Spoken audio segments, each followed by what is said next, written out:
I want to drain you down like you were dining with Draculas, until you feel vacant like your volume were vacuous. Introduce an interview to interact with inner you, intelligently into you and immerse in this interlude.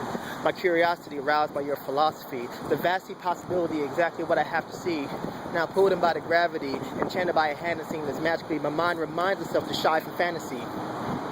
Damned to be too deeply driven to the mind of like or kindred, hindered in the search but in discovery of second wind, barely even seconds in, yet to begin the stage's first initial work in spoken word, our vocal bridges now traversed.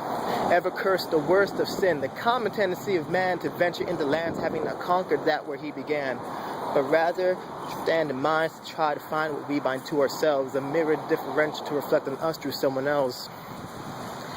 You strike my mind like lightning, leave me left with the Elysium, and leading me along, I long to be the one you're leaning on. Lured into a lesser land of dark Lilliputian illusions, a light alights and leads me from the lust I'm lost in, mere illusions. Living in this vivid limbo, livid at what I fell into, locked away from what I wanted, looking back in through a window. A sinful situation, an insinuation, innuendo. Intimacy isn't all that isn't enough in the endo.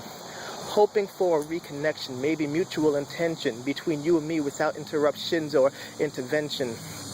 You have my attention, but it seems you look the other way. I'd love to stay, but end of the day, it's not the game I want to play. Glad to touch your heart a moment, though I know that I won't own it. Only just atoning for the carelessness of being shown that I'm only barely grown, and this now known I'll return home, back into my mind to try to fix the damage that I've done.